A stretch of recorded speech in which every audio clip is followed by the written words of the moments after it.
¿Cómo les va? Les doy la bienvenida. Hoy vamos a compartir fragmentos de un video documental realizado para el Instituto Nacional de Formación Docente sobre la experiencia de Luis Iglesias en una escuela rural unitaria de Tristán Suárez, provincia de Buenos Aires, donde también nació. Entrevistas, animación de dibujos originales de sus propios alumnos y, por supuesto, la palabra de este maestro argentino.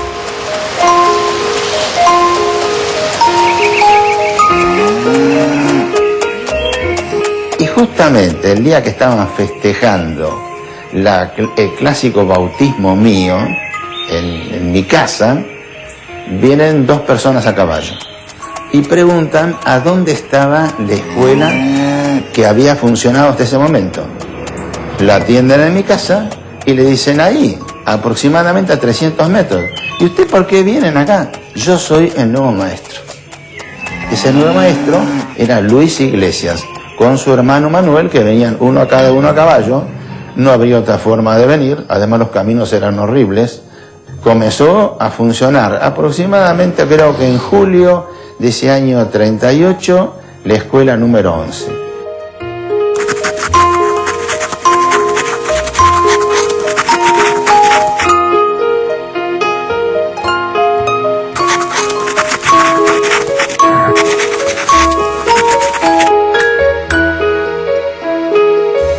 Iglesias, que fue un gran maestro, tenía una gran habilidad para trabajar de carpintero, de todo. Era extraordinario. Y él con mi tío comenzaron a arreglar el edificio de la escuela.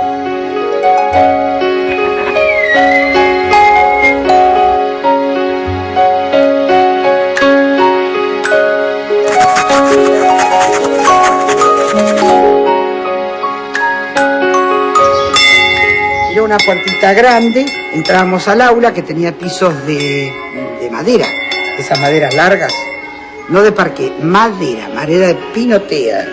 Enfrente estaba el pizarrón. Al lado, en medio un poquito nochaba, estaba el escritorio del maestro.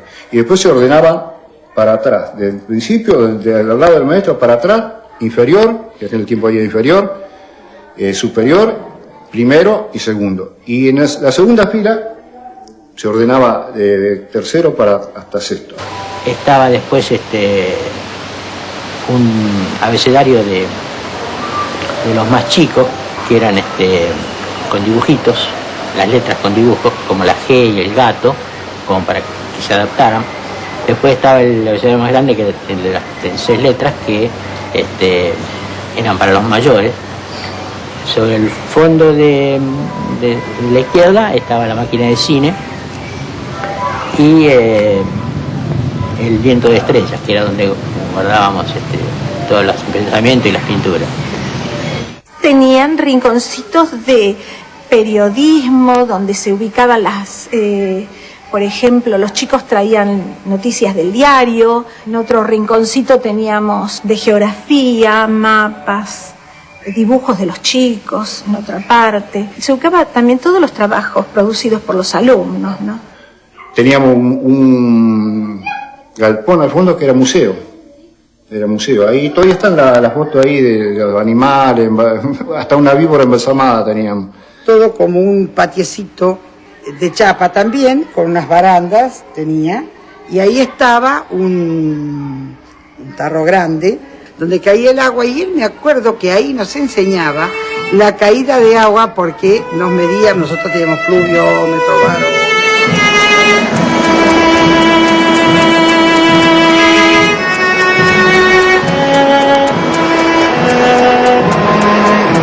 Por algo está en el recuerdo de sus alumnos el trabajo con el diario, las experiencias científicas, la producción y la actividad como protagonistas del proceso educativo.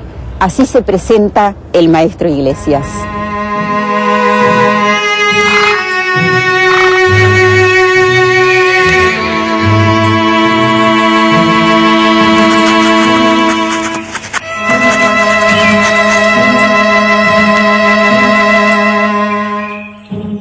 Y el maestro era Él vino acá como, verdaderamente vino castigado.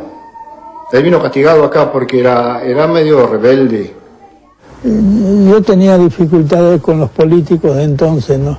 Era la época de Fresco, ¿no? Y bueno, yo tocaba con la concesión que tenían los conservadores de la escuela y del maestro, ¿no? Así que además escribían en los periódicos y bueno, de esa manera era un elemento peligroso. Él es enviado a esa escuela de alguna manera castigado por un discurso que prepara para un acto escolar que se hace en agradecimiento por la donación de un empresario, de una escuela y de una iglesia para la localidad. Hace una reflexión respecto a lo importante que es que un empresario aporte a la educación, considerando que en el momento, digamos, que estaban viviendo y por lo que él podía ver en los noticieros, había empresarios que colaboraban con el nazismo. Entonces hizo esa comparación, esa reflexión. Mandaron a la escuela rural número 11 porque la consideraban una escuela muy alejada, una escuela difícil. Y yo encontré allí mi porvenir. El documental intenta rescatar la historia pedagógica de nuestro país, y en esa historia, particularmente el maestro Iglesias, tuvo un lugar muy importante, que tal vez no es tan conocido, o fue conocido en algún momento. En este momento, rescatar su historia, sus motivaciones, sus innovaciones en su momento y su trayectoria, tiene que ver también con poder pasar de alguna manera o transmitirle a las nuevas generaciones algo de lo que él hizo y el valor de su trabajo y de su camino. En ese sentido, nos pareció importante que al maestro Iglesias, que hoy tiene 93 años, pudieran conocerlo, particularmente los nuevos maestros. Los nuevos maestros que se están formando en este momento, porque un maestro, ya cuando decide ser maestro, tiene, digamos, el 80% ganado, pero bueno, en el trayecto de su formación, particularmente, construye parte de su futura historia. Y estos nuevos maestros que se están formando son para nosotros muy importantes, y en ese sentido, que ellos puedan conocer la trayectoria y, como dije antes, la historia, las propuestas, las características de la actividad educativa del maestro Iglesias, nos parecía fundamental. Por otro lado, la transmisión del acervo cultural y educativo histórico es una obligación, en realidad, de las generaciones adultas, pero también es un derecho de las generaciones más jóvenes poder acceder a esa información, para poder quererla, para poder apreciarla, incluso para poder nutrirse de ella y poder, a partir de reconocer el pasado, el buen pasado, porque además de reconocer desde la memoria las cosas que no fueron bien hechas y repensarlas y reelaborarlas, también es bueno conocer el buen pasado. Reconocer ese buen pasado tiene el valor de poder, para los nuevos maestros, tener la oportunidad de construir desde el presente hacia el futuro. Entre 1938 y 1957 en esa escuela, así que tuvo un periodo muy prolongado en el que pudo realmente detenerse a pensar y a reflexionar y escribir en relación a lo que estaba haciendo. Era muy de campo, ante todo, muy de campo. Éramos todos paisanitos del campo, espiones de tambo, el tambo de nuestra casa. Terminamos el tambo y veníamos al colegio. Así que nosotros sabemos lo que es el trabajo campo. Y había chiquitos que a veces venían de los tambos donde trabajaban mucho, porque realmente el trabajo del chico en el campo ayuda a los padres, que se levantaban a la madrugada y a pesar de todo venían ordenaditos, bañaditos, lindos. En primer lugar no eran chicos hambrientos, es decir, eran chicos lozanos, felices, todos tenían algo sorprendente. No veníamos por obligación, nosotros sí que veníamos por gusto. Y para nosotros era casi un castigo las vacaciones. Lo era, porque dejábamos de ver a nuestro maestro, a nuestros compañeros, pero yo, por ejemplo, venía de casi de San Vicente, como 30 kilómetros de acá, y yo a mis compañeros del pueblo de Sobra no los veía más hasta el año siguiente. Las vacaciones para nosotros eran un castigo, es la verdad, y él lo sabe bien. Seguramente la escuela número 11 no se caracterizaba por tener deserción. Es que allí estaba Luis Iglesias, comprometido, involucrado, poniendo el cuerpo en el día a día.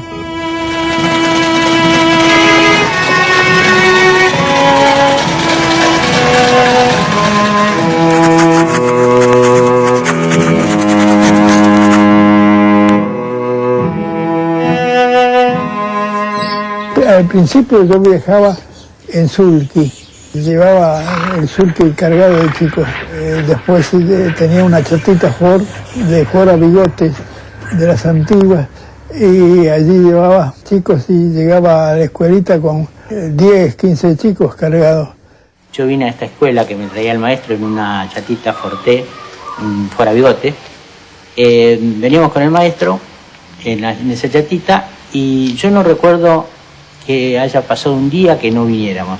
El maestro siempre venía, inclusive con barro, la chatita esa, con cadenas, llegaba siempre. Era una cuestión, cuando llovía, yo voy a la escuela, y mi mamá decía, pero Blanca, ¿cómo vas a ir a la escuela? Si el maestro no vino, yo me ponía detrás del gallinero de mi casa y veía venir el maestro por el camino que venía de Tristán Suárez. Venía y se veía, pero clarito se veía la camioneta y ahí, querida, no me sujetaba nadie en casa. El documental rescata del maestro Iglesias, a través de una investigación que fuimos haciendo, que el maestro no hizo su tarea solo. En realidad, para nosotros eso es muy importante. Creemos que una innovación en la adversidad, trabajar en condiciones muy difíciles y sobreponerse a las condiciones difíciles, crear un buen entorno, concretar una escuela feliz, no se hace de un día para el otro y no se hace en soledad. ¿Cuáles eran los tres sostenes o los tres pilares fundamentales que acompañaron a este maestro en todo momento? Por un lado, una formación pedagógica muy sólida en la Escuela Normal de Lomas de Zamora. Y esta formación pedagógica incluso le permitió a él poder pelearse con esta formación y sobrepasarla y transformarla. Pero tenía la base con la cual pelearse también, con algunos aspectos de esta formación. Pero es indudable que había recibido una formación muy sólida pedagógica.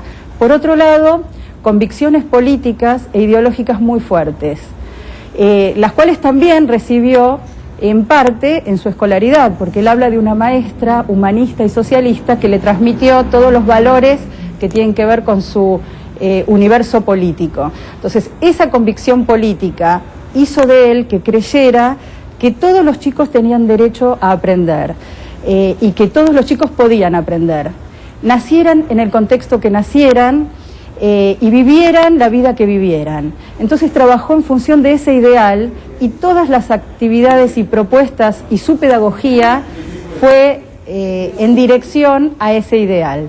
Ese ideal político, de alguna manera, hizo que él concretizara el derecho a la educación, al acceso a la educación de todos los chicos con los que él trabajó. Eran chicos campesinos y muy pobres, sin embargo, él sabía y tenía la convicción de que tenían derecho a aprender y que podían hacerlo.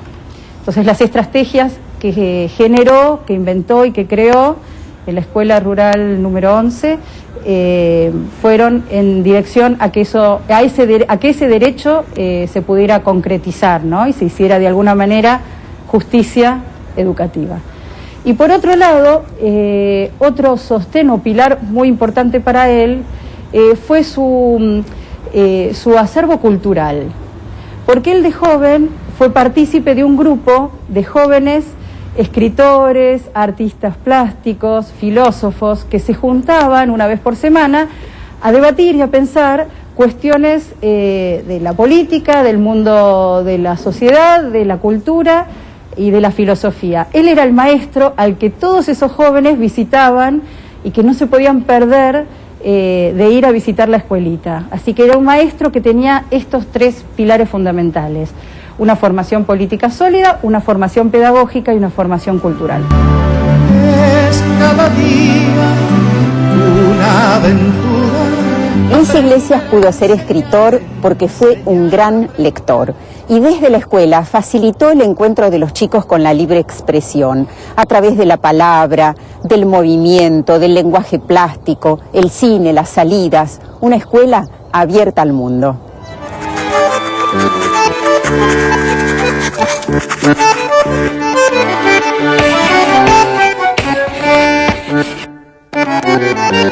Yo nací maestro y escritor, ¿no? La pasión por la lectura me llevó a la pasión por escribir, por contar, y no fantasías, sino realidades. Lo que él hacía era pensar sobre lo que estaba haciendo, escribir sobre lo que estaba haciendo, y de esa manera, digamos, formuló su propuesta, ¿no es cierto? Tiene aspectos, si se quiere, originales y aspectos compartidos con otros maestros innovadores o que experimentaron, como las hermanas Cossetini en Rosario, como Gesualdo Sosa. Él le interesaba, por supuesto, difundir su experiencia y bueno, en ese sentido es un maestro autor de obra, tiene varias publicaciones, pero creo que sobre todo le interesaba que lo que él proponía se utilizara. He sido un gran lector, bueno, esto de acá es una consecuencia. Como lector aprendí todo el oficio y toda la pasión del maestro.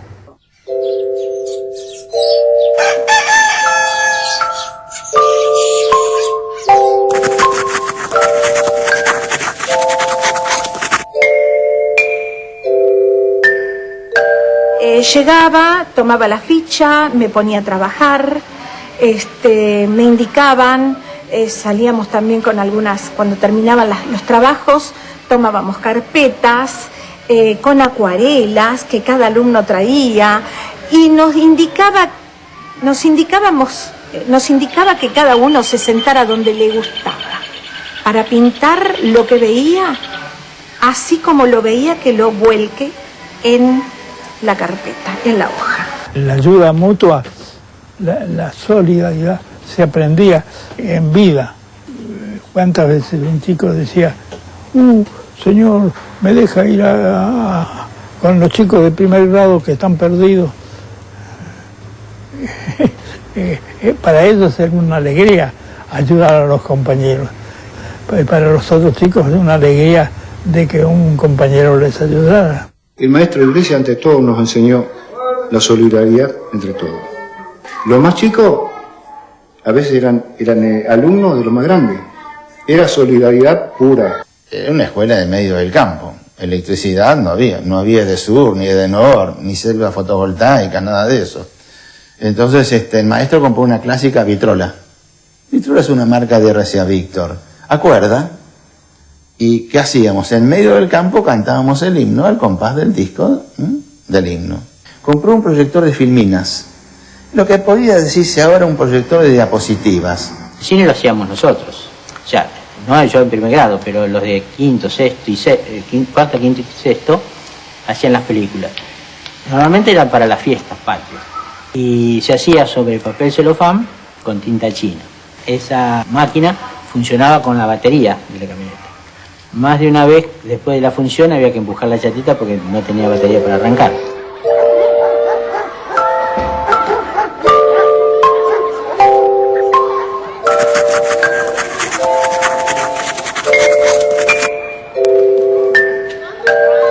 Cuando analizo los guiones que hacíamos nosotros, encuentro que acertado fue eso de descansar en la pregunta y en la respuesta.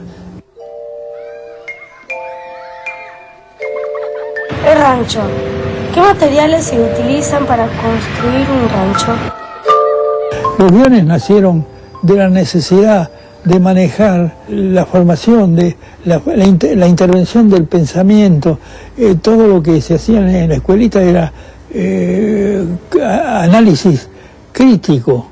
No es palabrerío cuando dice que quiere generar autonomía en sus alumnos. Él planifica su enseñanza pensando en que el objetivo es que los alumnos sean autónomos, tengan pensamiento autónomo y tengan un accionar autónomo. Los guiones didácticos nacen por un problema físico, si se quiere. Él era maestro, director, portero, que limpiaba el piso y charlaba con los padres de los chicos y les solucionaba problemas. Pero era solo 30 alumnos y había que ingeniárselas para que los 30 estuviesen en el aula, trabajando bien, no produciendo desorden. Entonces es difícil eso, porque cuando es una división, claro, los 30 hacen lo mismo, pero si acá hay primer grado, segundo, tercero, cuarto, quinto, sexto, hay 6 divisiones, 6 grupos distintos. Y nada de homogéneo los chicos, ¿no? La autoevaluación, la reflexión de sus alumnos sobre el propio aprendizaje hicieron del trabajo de Luis Iglesias una verdadera avanzada en educación. El ser maestro es fundamentalmente ser investigador, ser apasionado por la búsqueda, por encontrar el camino y por hacer el camino. El camino se encuentra caminando. Yo tendría que presentar mis libros. Acá está un maestro caminando.